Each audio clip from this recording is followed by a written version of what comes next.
السلام علیکم ناظرین، میں ہوں محمد عمر خان اور آج ہم بات کریں گے عوامی مسائل کے حوالے سے، شہریوں کے مسائل کے حوالے سے، اور سب سے بڑا مسئلہ اس وقت پاکستان کا کرونا وائرس کی صورتحال کے ساتھ ساتھ مہنگائی کا ہے، اور اس مہنگائی کا ہے جس میں ہم یہ دیکھ رہے ہیں کہ پیٹرولیم مصنوعات کی قیمتیں بڑھنے کے بعد تمام ہی سیکٹرز کے اندر مہنگائی کا ایک نیا طوفان جنم لے رہا ہے، چاہے وہ ٹرانسپورٹ سیکٹر ہو، چاہے وہ پبلک سیکٹر کے اندر۔ جب ہم پرائیویٹ اور پبلک سیکٹر میں دیکھیں گے ابھی کچھ دن کے بعد کہ اشیاء خور و نوش کی قیمتوں میں اضافہ ہونے لگ جائے گا، چاہے وہ روزمرہ کے استعمال کی چیزیں ہوں یا پھر تعلیم ہو، صحت کے مسائل ہوں، ہر چیز کی قیمت میں اضافہ ہوتا ہوا ہمیں دکھائی دے گا۔ حکومت وقت کیا کر رہی ہے سوائے اس کے کہ وفاق اور صوبائی حکومتوں کے درمیان چلنے والی چپقلش، اور لوکل گورنمنٹ جو اپنے آپ کو بے سہارا، بے یار و مددگار ہمیشہ سے ظاہر کرتی رہی ہے، اور اس تمام تر سینیریو میں نقصان صرف اور صرف عوام کا ہی ہوتا جا رہا ہے۔ تو اس کی نشاندہی کب تک اور کون کرتا رہے گا، اور اس نشاندہی کے علاوہ بھی کچھ آگے اس کا حل نکل سکے گا یا نہیں، آج ہم اس حوالے سے گفتگو کریں گے۔ ہمارے ساتھ آج اسٹوڈیو میں موجود ہیں شہری تنظیم پاکستان کے چیئرمین ہیں جناب رضوان شمس صاحب۔ السلام علیکم۔ وعلیکم السلام۔ کیسے ہیں رضوان؟ خیریت سے؟ اللہ پاک کا کرم۔ رضوان بھائی بہت شکریہ، آپ نے وقت تو دیا ہے ہمیں، لیکن بات یہ ہے کہ آپ جانتے ہیں ابھی ایک دو دن ہی ہوئے اس بات کو کہ پیٹرولیم مصنوعات کی قیمتوں میں ایک دم 25 روپے کا اضافہ، 101 روپے کے قریب جو ہے پیٹرول جو ہے وہ مل رہا ہے 100 روپے اور 10 پیسے کے حساب سے۔ تو کیا آپ کو لگ رہا ہے کہ وہی وزیر اعظم، وہی عمران خان صاحب جو جب وزیر اعظم نہیں تھے تو وہ یہ کہتے تھے کہ جب پیٹرول کی قیمت بڑھتی ہے تو یہ سمجھ جاؤ کہ یہ حکمران کی جیب میں پیسہ جا رہا ہے، وہی عمران خان صاحب جو ابھی کچھ دن پہلے تک یہ کہہ رہے تھے کہ جی ہم عوام کو ریلیف دینے کے لیے ہم نے تو پیٹرول کی وہ قیمت رکھی ہے جو پورے جنوبی ایشیا میں سب سے کم قیمت ہے، اور ملکوں کے انہوں نے موازنے بھی کروائے۔ اچانک سے یہ ایک دم چیزیں بڑھ جاتی ہیں، کیا مافیا کے آگے واقعی گھٹنے ٹیک دیے عمران خان نے؟ مافیا کے آگے گھٹنے ٹیکنا اس کو نہیں کہیں گے، اس کو آپ کہیں گے کہ الیکٹرک کی طرف سے توجہ ہٹانا۔ اچھا، کیونکہ دیکھیں اس وقت کراچی کا جو بڑا ایشو ہے وہ ہے کہ الیکٹرک، کراچی کا شہری کے الیکٹرک سے بہت پریشان ہے حقیقت ہے۔ اور کراچی میں جو حال ہوا اس وقت میرے خیال سے کرونا سے اتنا برا حال نہیں ہوا جتنا بجلی کی وجہ سے حال اس وقت ہوا ہے۔ توجہ کیسے ہٹے گی؟ کیا بجلی نہیں جائے گی؟ بالکل نہیں، وہ تو ہوگی، لیکن دیکھیں عوام اب کراچی کے جو شہری ہیں وہ تیار ہو چکے ہیں، ذہنی طور پہ تیار ہیں اور بالکل ریڈی بیٹھے ہوئے ہیں کہ اب ہم نے کہ الیکٹرک کی نہیں سننی۔ اب انہوں نے جب یہ دیکھا کہ یہ پریشر بڑھتا جا رہا ہے تو انہوں نے ایک دم سے اتنی بڑی رقم بڑھائی پیٹرول میں کہ لوگ کے الیکٹرک کو بھول کے پیٹرول کی طرف آ گئے۔ صحیح، کیونکہ دیکھیں ایسا کبھی بھی نہیں ہوتا، پیسے بڑھتے ہیں 5 روپے 10 روپے اس طرح سے بڑھتے چلے آتے ہیں، سلو کم بھی ایسے ہوتے ہیں، زیادہ بڑھتے بھی آتے ہیں، لیکن ایک دم سے اتنے پیسے بڑھا دینا اس کا مطلب یہی ہے کہ عوام ایک دم سے سب کچھ بھول جائے اور پیٹرول کی طرف آ جائے۔ جبکہ اس کو اگر آپ اس زمرے میں دیکھیں تو اس ٹائم حکومت وقت جو ہے وہ 47% ٹیکس لے رہی ہے 100 روپے لیٹر میں۔ صحیح ہے، 100 روپے لیٹر میں 47% ٹیکس ہے، ناجائز۔ تو یہ ناجائز ٹیکس لینے کی وجہ آخر کیا پیش آئی؟ اب یہ ہم بتاتے ہیں آپ کو کہ اس کی وجہ یہ پیش آئی کہ جو کے الیکٹرک کے مالک ہیں عارف نقوی صاحب، ان پہ باقاعدہ UAE میں 50 ارب کا جرمانہ ہوا۔ صحیح، جب ان پہ جرمانہ ہوا تو وہ ایک مجرم قرار ہو گئے، اور اس وقت بھی وہ انگلینڈ کے اندر ہاؤس اریسٹ ہیں۔ اچھا، اس وقت بھی تو وہ جرمانہ کے یہاں سے پورا کیا جا رہا ہے؟ جی ہاں، وہ 50 ارب روپے یہاں سے کراچی سے نکال کے وہاں دیے گئے، وہی انگلینڈ میں پیسے جو جا رہے ہیں وہ یہاں سے جا رہے ہیں، ان کے پاس تو اور راستے ہیں نہیں۔ صحیح، اور یہ تمام آپ کے جو حکمراں ہیں وہ ہر کسی کے دوست ہیں۔ تو یہ جو باتیں کہ یہ فرنس آئل کی کمی ہے، سپلائی کچھ بھی نہیں ہے، لیکن فرنس آئل کا تو ایشو ہی نہیں ہے، آپ کے پاس ایسا کوئی بھی ایشو یہاں پہ نہیں ہے۔ آپ جب بل بھیجتے ہیں، ایک عام کنزیومر کو جب آپ بل بیچتے ہیں تو آپ تو یہ دیکھتے ہی نہیں ہے کہ یہ 80 گز کے گھر میں رہتا ہے، یہ 60 گز کے گھر میں رہتا ہے، 500 گز کے گھر میں رہتا ہے۔ صحیح ہے، آپ 500 گز والے کے گھر میں بھی 12,000 روپے بل بھیج رہے ہیں، آپ 80 گز والے کے گھر میں بھی 12,000 بل بھیج رہے ہیں، تو آپ کے پاس یہ کوئی کیلکولیشن نہیں ہے۔ تو سب سے اب موجودہ حالات کے اندر جو صورتحال بن چکی ہے خاص طور پہ کراچی میں، ایک عام شہری اس بات پہ تیار ہو چکا ہے کہ میں نے اب مزید ظلم برداشت نہیں کرنا. تو میرا تو عام شہری کر کیا سکتا ہے؟ دیکھیں اس کے اب تو بلکہ کورونا کی صورتحال کی وجہ سے لوگ جمع نہیں ہو سکتے، تو کوئی احتجاج اور مظاہرے بھی نہیں ہو رہے. نہیں دیکھیں ایسا نہیں ہے کہ احتجاج اور مظاہرے سے ہی مسئلہ حل ہوگا کہ الیکٹرک کے بل اگر عوام دینا چھوڑ دے، سول نافرمانی دیکھیں تو وہ بجلی کاٹ دیں گے، نہیں پھر بھی عوام کوئی پریشانی نہیں کاٹ سکتی بجلی. وہ اس کی وجہ دیکھیں آپ کے پاس، آپ نے دیکھا ہوگا جب کہ الیکٹرک نے چارج سنبھالا تھا تو بڑے بڑے اشتہار آتے تھے اخبارات میں، ٹی وی میں، کہ بجلی چوری کرنے کی سزا اور نہ دہنگان کی سزا. تو آج تک کبھی یہ اشتہار نہیں آیا کہ اگر آپ کو بجلی گھر پہ نہیں پہنچے گی وقت پہ تو اس کی کیا سزا ہے. جب آپ بل پورا بھرتے ہیں تو آپ کو وہ سہولت پوری ملنی چاہیے نا. تو آج تک آپ نے یہ تو بتایا ہی نہیں ہمیں کہ اس کی کیا سزا ہوگی. تو وہ کہتے ہیں طلب اور رسد کا مسئلہ ہے، اس میں وہ 10 اپنی جسٹیفیکیشنز دے دیتے ہیں. دیکھیں وہ تو کہ الیکٹرک بل ایک ایسا سفید ہاتھی ہے کہ تمام ہی سیاسی جماعتوں کے اسٹیک ہولڈرز اس میں بیٹھے ہوئے ہیں. نہیں، اس کا حل ہے ہمارے پاس. لیکن اس کراچی کے اندر ماضی میں ایک ایسا سسٹم تھا کہ ہم یہ کہتے تھے کہ یہ حل نہیں ہو سکتا. ماضی میں ایسا تھا اور ہر آدمی اس سے متاثر تھا. کچھ اس کا شکار تھے، کچھ اس میں شامل تھے. ہاں بالکل اس طرح سے چل رہا تھا. لیکن آخرکار ایک وقت آیا اور وہ سسٹم ختم ہوا. اور کس نے کیا؟ پاکستان رینجرز نے اس پہ اپنا کردار ادا کیا. تو آج بھی میرا یہ مطالبہ ہے کہ کے الیکٹرک اگر پاکستان رینجرز کے حوالے، سندھ رینجرز کے حوالے کر دی جائے تو یہ سفید ہاتھی بکری بن جائے گا. لیکن اب بات تو وہی آتی ہے نا کہ ہر جگہ پہ کچھ نہ کچھ ایشوز تو ہیں، اور وہ مطلب ان کا کام امن و امان کا قیام ہے، نہ کہ وہ ایڈمنسٹریٹو ایشوز. اور کے الیکٹرک ایک پرائیویٹ ادارہ بھی ہے. دیکھیں جو بھی جتنے بھی پاور سیکٹر ہوتے ہیں وہ کبھی بھی نااہل لوگوں کے ہاتھ میں نہیں دیے جاتے. جو پاور سیکٹر ہوتے ہیں کہ الیکٹرک جہاں جہاں بھی وابڈا ہے یا نیپرا ہے یا جو بھی سسٹم چل رہا ہے جہاں کا بھی، یہ ادارے کبھی بھی کسی نااہل لوگوں کے یا غیر ذمہ دار لوگوں کے ہاتھ میں نہیں دیے جائیں گے. یہ بہت ذمہ دار لوگوں کے ہاتھ میں دیے جاتے ہیں. اس کو دیتے وقت بہت کچھ سوچنا پڑتا ہے. آپ نے جس کمپنی کو یہ ٹھیکہ دیا ہوا ہے، سیمی پرائیویٹ کیا ہوا ہے آپ نے، اول تو وہ ملک دشمن ہے، سزا یافتہ ہے. آپ نے اتنا بڑا پاور سیکٹر کیسے اس کو دیا ہوا ہے؟ دیکھیں اس کے اندر انتظامیہ کو انوالو ہونا پڑے گا. ایک صاحب تھے کراچی میں پچھلے ہفتے میں، ہر جگہ انتظامیہ بھی تو پولیٹیکل طریقے سے ہی انوالو ہو سکتی ہے. نہیں سندھ حکومت ہو سکتی ہے. نہیں دیکھیں سندھ حکومت کا اس سے کوئی تعلق نہیں ہے. سندھ حکومت کا کراچی سندھ کے اندر آتا ہے. نہیں دیکھیں کہ الیکٹرک جو ہے وہ فیڈرل سے چلتا ہے اور فیڈرل گورنمنٹ کے اختیار ہیں اس کے اوپر. میں آپ کو بھی یہی بتانا چاہ رہا تھا کہ ایک صاحب تھے پچھلے عرصے میں یہاں پہ، اکثر وہ کچرا لے کے سی ایم ہاؤس پہنچ جاتے تھے، آج کل ایم این اے.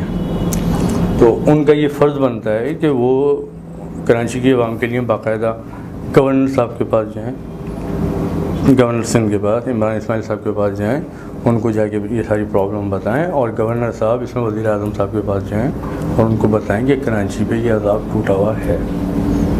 وہ تو آپ، میں اگر کھل کے بات کروں تو آپ عالم یہ بھی بات کریں ہیں ان کی جو ایک تنظیم ہے فکسڈ. ابھی کل کی بات ہے، ہفتے کو باقاعدہ احتجاج ہوا ہے فکسڈ کے لوگ کے الیکٹرک کے دفتر کے باہر کھڑے ہو کے پلے کارڈز لے کے احتجاج کر کے آئے. اب جب آپ نے بات کھل کے کری تھی تو اب اس کو بیان آگے میں کر دیتا ہوں. اب آپ ایک بات بتائیے، ایک ایم این اے جو فیڈرل کا ایم این اے ہیں اور وہ کے الیکٹرک کے خلاف احتجاج کر رہا ہے، تو یہ کتنا بڑا دھوکہ دیا جا رہا ہے. اس کے پاس تو اختیار ہے کہ وہ اپنے لیٹر ہیڈ پہ لکھ کے دے.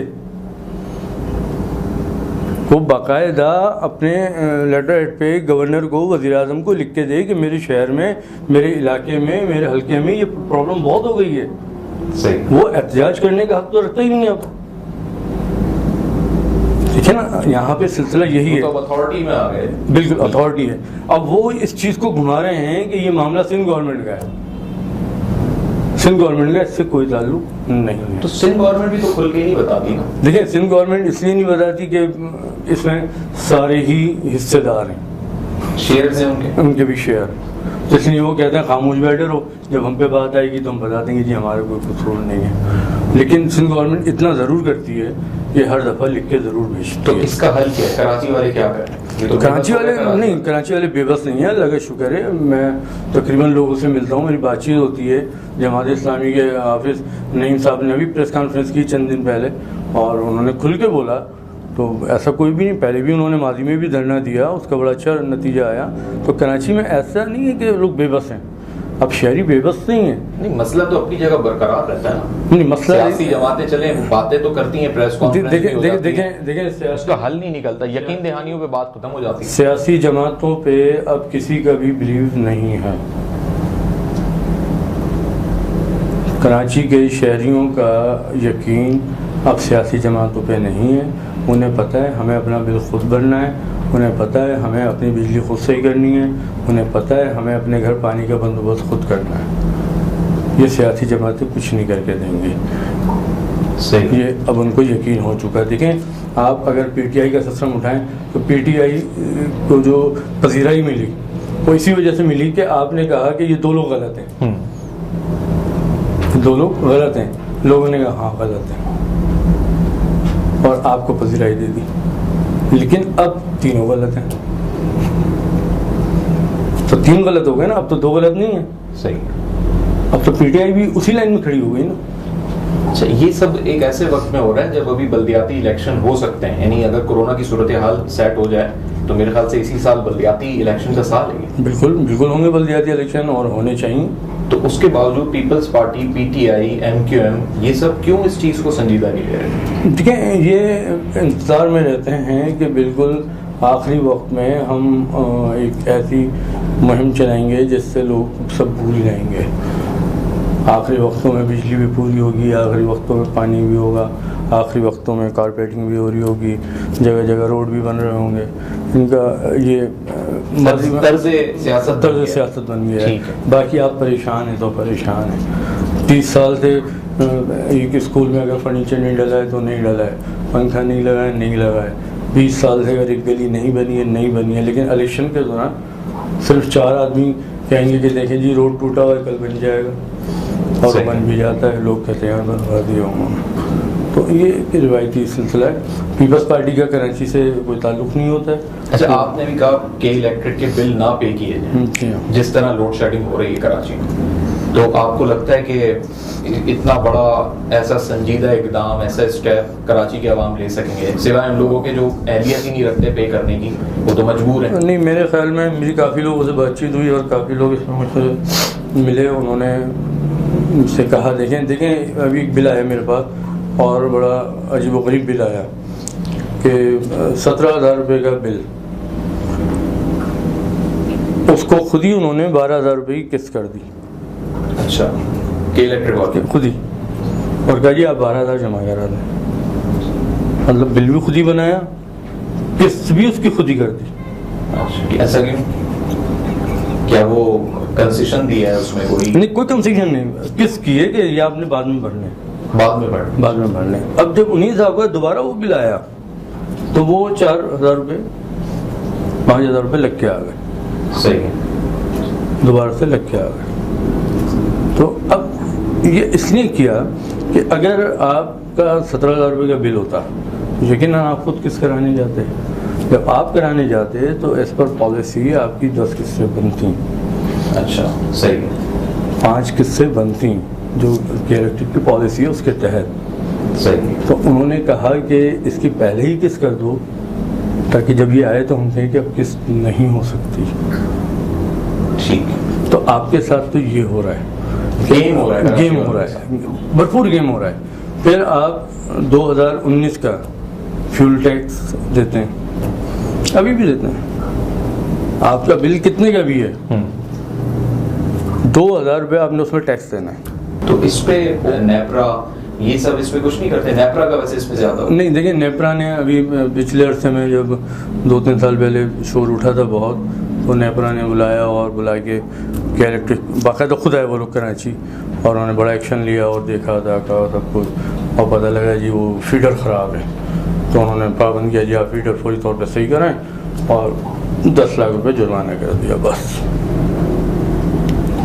جھگڑا ختم. دیکھیں آپ اس چیز پہ آپ جائیں اس چیز پہ آپ کو خود سمجھ میں آ جائے گی ایک چیز 4 مہینے سے تمام شادی ہالس بند ہیں. بالکل 4 مہینے سے تمام شاپنگ مال بند ہیں. 4 مہینے سے تمام کارپوریٹ سیکٹر بند ہیں. بڑی بڑی فیکٹریاں بند ہیں. بجلی کی اتنی کھپت نہیں ہوئی. بجلی کی تو کھپت ہوئی نہیں ہے. اب جب بجلی کی کھپت نہیں ہوئی تو لازمی سی بات ہے آپ کے پاس ریونیو جنریٹ نہیں ہوا. صحیح ہے. جب آپ کے پاس ریونیو جنریٹ نہیں ہوا تو آپ نے ایک عام شہری سے پیسے نکالنا شروع کر دیے. ایک 60 گز کے مکان کا بل 6,000 روپے کیسے آ سکتا ہے؟ بالکل. پھر آپ نے ایک سلیکٹ سسٹم بنایا ہوا ہے کہ جی 300 تک اتنے یونٹ ہیں, 600 تک اتنے یونٹ ہیں, 700 تک اتنے یونٹ ہیں, چلیں جی مان لیتے ہیں. اب اگر آپ کے 300 یونٹ ہیں تو 10 روپے کے حساب سے ہیں, لیکن جیسے وہ 301 یونٹ ہوتا ہے 17-18 روپے کے حساب تو 17,000. یہ کون سا طریقہ ہے بھائی؟ وہ 300 تو 10 کے حساب سے ہی رہنا چاہیے نا, اس کے بعد پیسے بڑھنے چاہیے. ہاں مطلب رول آپ بھی سمجھ بھی خراب ہے. مطلب آپ دیکھیں جو لوگ انوالو ہے یعنی فیڈرل گورنمنٹ سب. بالکل میں آپ سے جو کہنا چاہ رہا تھا وہ یہی کہنا چاہ رہا تھا کہ یہ مسئلہ سندھ گورنمنٹ کا نہیں ہے. تو چلیں پھر ہم اس طرف آ جاتے ہیں کہ یہ اتنے بڑے دعوے دار تھے پی ٹی آئی والے عمران خان صاحب, اب یہ کیوں ایسا کر رہے ہیں؟ کیا یہ دھول جھونک رہے ہیں؟ دیکھیں عمران خان صاحب نے جتنے دیکھیں ایک بات آپ کو بتاتا چلوں کہ اللہ تعالیٰ کا ایک نظام ہے کہ اگر آپ گھر میں جھوٹ بولیں گے نا تو گھر کی برکت چلی جائے گی. اسی طرح اگر آپ کہیں بیٹھ کے اپنے ادارے میں اپنے کام میں جھوٹ بولیں گے اس کام میں برکت چلی جائے گی. تو اسی طرح جب حکمراں بیٹھ کے اپنی حکمرانی میں جھوٹ بولے گا تو اس کی حکمرانی میں سے برکت چلی جائے گی. تو وہ ٹوٹل جھوٹ کے علاوہ دوسری بات نہیں کرتے. ان کے اتنے جھوٹ سامنے آ چکے ہیں, اتنے جھوٹ سامنے آ چکے ہیں کہ کوئی گنجائش بچی نہیں ہے, کوئی گنجائش نہیں بچی ہے کہ الیکٹرک کا مسئلہ عمران خان صاحب کے لیے 5 منٹ کا 5 منٹ کا ہے. تو میں یہی تو کہہ رہا ہوں کہ کیا بے بس ہیں وہ؟ نہیں بے بس نہیں ہے, بے بس نہیں ہے, یا ان کو معلوم ہی نہیں ہے اور وزارت فائنانس نے جو ہے وہ خود بخود کر دیا وزارت خزانہ. نہیں دیکھیں بے بس نہیں ہے, بلکہ جب آپ اپنی پارٹی کو چلانے کے لیے ایک آدمی سے فنڈنگ کروائیں گے اور اس کا نام ہوگا عارف مسعود نقوی جو فاؤنڈر اور سی او ہوگا الیکٹرک کا, تو آپ کو پھر خاموش رہنا پڑے گا. تو یہ وہ مجبوریاں ہوتی ہیں. اب دیکھیں ابھی اعلان ہوا ہے 1-2 دن پہلے کہ جی وہ 23 ارب روپے کی سبسڈی کے الیکٹرک کو ملے گی. کیوں ملے گی؟ یہ الیکٹرک کو کس بات کی سبسڈی ملے گی؟ ہمارا جینا دوبھر کر دیا. ہمارے کراچی کے لوگوں کا پاس لائٹ نہیں ہے, بل بھر رہے ہیں, سب کچھ کر رہے ہیں, آپ ان کو سبسڈی بھی دے رہے ہیں. ہاں آپ جب دیتے سبسڈی وہ 1 منٹ کے لیے بجلی نہیں جانے دیتے, پلس وہ بل معاف کر دیتے. صحیح ہے. چلیں ٹھیک ہے, سمجھ آ گئی بات کہ ان کے پارٹی کے تمام فائنینسر ایسے لوگ تھے, انہوں نے انہی لوگوں سے پیسے لیے, چندے لیے, اپنے الیکشن کی مہم چلائیں. وہ ان کے دوست بھی تھے, چاہے وہ جہانگیر ترین جیسے لوگ تھے, چاہے وہ عارف نقوی جیسے لوگ تھے. لیکن سپریم کورٹ تو ایک ہمارا سپریم ادارہ ہے نا, وہ تو نظر رکھے میں ان چیزوں. دیکھیں میں سپریم کورٹ کے متعلق اس لیے بھی کچھ نہیں کہنا چاہ رہا ہوں کیونکہ میں خود وہاں جا رہا ہوں, تو جانے سے پہلے کچھ کہہ دوں گا تو پھر شاید راستے بند ہو جائیں, کیونکہ الیکٹرک کے خلاف ہم اس طرف جا رہے ہیں. لیکن اگر آپ غور کریں تو میرے خیال میں مجھے کہنے کی ضرورت نہیں ہے, ایک عام آدمی کو پتہ ہے. سپریم کورٹ نے جب پاناما کیس آپ کے یہاں ہوئے جس کے تحت آپ کے جہانگیر ترین نااہل ہوئے, جس کے تحت آپ کے نواز شریف نااہل ہوئے, جس کے تحت آپ کے سینکڑوں لوگ نااہل ہوئے, اور اس کے اندر ایک چیز تھی آف شور کمپنی, کہ الیکٹرک ایک آف شور کمپنی ہے. اچھا, بہت بڑی بات ہے. تو اگر سپریم کورٹ چاہے میرے خیال میں میری بات کو کوٹ کر لے. نہیں یہ تو بہت بڑی بات ہے. اگر آپ یہ آن ریکارڈ یہ بات آ رہی ہے کہ آف شور کمپنی ہے تو اس میں تو بلکہ پورے اس بینچ کو دوبارہ بیٹھ جانا چاہیے, نیب کو بیٹھ جانا چاہیے, اور نیب کے ساتھ ساتھ جتنے تحقیقاتی ادارے تھے, FIA تھی, اس میں ISI کے لوگ تھے, سب بیٹھیں اور نکالیں اس کی ڈیٹیلز کہ کس کی کمپنی ہے, اس میں پیچھے کون کون اسٹیک ہولڈرز ہیں, اور سب کے نام سامنے ہیں. پھر ان سے منی ٹریل ان کی بھی پوچھی جائے, بالکل جس طرح نواز شریف کی پوچھی گئی, مریم نواز کی پوچھی گئی, جس طرح سب کے ساتھ آپ نے کیا, پھر برابری کی بنیاد. اچھا, عمران خان صاحب کا کیونکہ نعرہ ہے کہ انہوں نے باقاعدہ کرپشن کے خلاف ایک علم اٹھایا ہوا ہے, بلکہ اٹھایا ہوا تھا, ہے تو نہیں, یہ تو نہیں کہیں گے ہم ہیں. تو اگر انہوں نے واقعی میں کرپشن کے خلاف کچھ کرنا ہے تو سیدھا سیدھا کیس موجود ہے. آپ کو تو کچھ بھی کرنے کی ضرورت نہیں ہے. آپ جب الطاف حسین کے لیے آپ وہاں پہنچ سکتے تھے, انگلینڈ لے کے پورا پرندہ لے کے پہنچ سکتے تھے, تو ابھی بھی جو عارف نقوی ہے یہ بھی تو انگلینڈ میں ہاؤس اریسٹ ہوا ہوا ہے. آپ وہاں پہ پہنچے, آپ بولیں جی اس نے کراچی کا بیڑا غرق کر دیا. صحیح ہے. ایک ایک گھر سے اس نے بجلی غائب کر دی, ایک ایک گھر سے اس نے, مطلب آپ کو اندازہ نہیں ہے. میں کس طرح سے آپ کو بتاؤں کہ جو گرمی ابھی پڑی ہے, جو ہیٹ اسٹروک ابھی ہوا ہے, اس میں روزانہ کی بنیاد پہ ایک ایک علاقے میں 20-20, 25-25 اموات ہوئی ہیں. جو بزرگ لوگ تھے وہ اس گرمی کو برداشت نہیں کر پائے, اور انہیں کورونا کا نام دے کے 10 چیزیں کرتے ہیں, وہ تو ان کو پتہ ہی نہیں لگی. اچھا, ان کے علم میں ہی نہیں ہے, کیونکہ وہ چھوٹے ایریاز میں تھے, وہ علاقے تھے, اور وہ برادری سسٹم ہوتے ہیں, وہاں تک ان کی اپروچ نہیں ہوتی. صحیح ہے. تو وہ باقاعدہ تسفین ہوتی رہی اور ریکارڈ پہ موجود ہے. آپ, میں اتنی بڑی بات کہہ رہا ہوں کہ آپ ابھی ہر قبرستان میں چلے گئے, قبرستان کا تو ایک ریکارڈ موجود ہوتا ہے نا جی, اس کے بعد رجسٹر ہوتا ہے, وہ انٹری کرتا ہے کہ آج کتنی تدفین ہوئی. آپ دیکھ لیں کتنی تدفین ہوئی, اور ساری نارمل ہے, اور ساری گرمی کی وجہ سے. کیونکہ بزرگ آدمی اتنی گرمی نہیں جھیل سکتا. ایک عام آدمی, ایک نوجوان آدمی اس گرمی سے وہ بیٹھ جاتا ہے. بالکل. تو بزرگ کیسے چلیں گے؟ پھر آپ کو پتہ ہے جو ہمارے یہاں جو انڈسٹریل آبادی ہے, اس آبادیوں کا جو حال ہے, چھوٹے چھوٹے گھر ہیں, افراد زیادہ رہتے ہیں لوگ گھروں کے اندر, اس میں کیسے وہ برداشت کریں گے؟ تو وہ بیچارے جب گرمی ہوتی ہے تو دو ہی راستے ہوتے ہیں, یا تو بزرگ بیچارے گھر میں پڑے رہ جاتے ہیں, جوان لوگ باہر نکل جاتے ہیں. تو کرونا کا جو لاک ڈاؤن ہوتا ہے اس کی بھی خلاف ورزی ہو جاتی ہے, اور بزرگوں کی جان نکل جاتی ہے. چلیں, یہ ایک اچھی چیز ہے کہ شہری تنظیم جو ہے وہ سپریم کورٹ کی طرف رخ کرے گی, جی ہاں, اور اس عوامی مسئلے کو جو کہ ایک بڑا بنیادی مسئلہ ہے, شہری تنظیم نے اس میں 2 تیاری کی ہے. ایک پہلے وفاقی محتسب کے پاس ہم جا رہے ہیں, صحیح, اور تقریباً 3000 کیسز لے کے جا رہے ہیں. صحیح, پہلے مرحلے میں 3000 کیسز جو کراچی کے ہیں. بہت بڑی. میں یہ اس لیے کہہ رہا ہوں کہ ہو سکتا ہے کہ میری بات ان تک پہنچ جائے اور یہ ہونے سے پہلے کچھ کر لیں. صحیح, ورنہ ہم جب شروع ہوں گے تو ہم رکیں گے نہیں.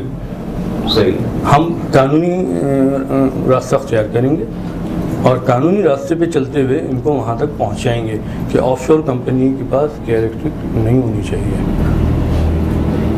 اس لیے میں نے آپ سے جو مطالبہ کیا کہ فوری طور پہ کراچی رینجرز کو, سندھ رینجرز کو ٹیک اوور کر لینا چاہیے, اور ایک پیون سے لے کے ایک ڈائریکٹر تک کو وہاں سے ہلنے نہیں دیا جائے. اور ان کے جتنے بھی ریکارڈ روم ہیں, بلنگ روم ہیں, ان کا کنٹرول روم ہے, ان سب کو ایسی آپ روک لیں. آپ کو سب پتہ لگ جائے گا کیا چل رہا ہے, اس کا ریونیو کہاں جا رہا ہے, کہاں جا رہا ہے, کون لوگ اس میں کہاں ملتی ہے اس کی. بس آپ سارے بینک اکاؤنٹ جمع کر لیں, آپ دیکھ لیں, آپ کو پتہ لگ جائے گا. صحیح. رضوان صاحب بہت شکریہ, آج ہم نے بڑی جتنی ہم کھل کے گفتگو کر سکتے تھے ہم نے کی, اور ناظرین ہمیں بھی توقع ہے کہ انشاءاللہ اب یہ کے الیکٹرک جیسا سفید ہاتھی جس کی منمانیاں اس قدر بڑھ چکی ہیں کہ کراچی میں رہنے والے تمام تر شہری, کراچی کا ہر شخص جو ہے وہ اس سے نالا دکھائی دیتا ہے, بے حال دکھائی دیتا ہے, اور ناانصافی ہو رہی ہے, ناجائز منافع خوری ہو رہی ہے. اور جس طرح پیٹرولیم مصنوعات پہ اور دیگر سیکٹرز اس کی انوالومنٹ میں آتے ہیں. ہم تو آج مہنگائی پہ بھی بات کرنا چاہ رہے تھے, لیکن کے الیکٹرک کا یہ اتنا بڑا موضوع ہے کہ اگر یہی ایک چیز صحیح ہو جائے تو بہت ساری سیکٹرز جو اس میں پیچھے پیچھے انوالو ہیں، اور اگر ایک آف شور کمپنی کے طور پہ یہ ہمارے سامنے موجود ہے تو اس کی حقیقتاً تحقیقات ہونی چاہیے اور یہ لازمی اور ضروری ہے۔ تو ہم اگلے پروگرام میں مزید بھی گفتگو کریں گے کہ الیکٹرک کے حوالے سے بھی شہری تنظیم کا آگے کا کیا ایجنڈا ہے، پلس عوامی مسائل اور شہریوں کے جو مسائل ہیں اس کے حل کے لیے جس طرح شہری تنظیم 3000 سے زائد کیسز لے کر سپریم کورٹ کی طرف یا وفاقی محتسب کی طرف جانے کا ارادہ رکھتی ہے، تو اس سے پہلے صوبائی یا وفاقی حکومت یا متعلقہ ادارے اس پہ کیا کوئی ایکشن لیں گے، یا پھر جب پانی بالکل سر سے گزر جائے گا اور پھر حالات اس طریقے کے سامنے آ جائیں گے کہ ایک فرد جو ہے وہ سول نافرمانی پہ اتر آئے، وہ والی ایک صورتحال ہوگی۔ یہ تمام تر جوابات ہمیں آنے والے دنوں میں ملیں گے۔ اپنے میزبان محمد عمر خان کو دیجیے اجازت، اللہ حافظ۔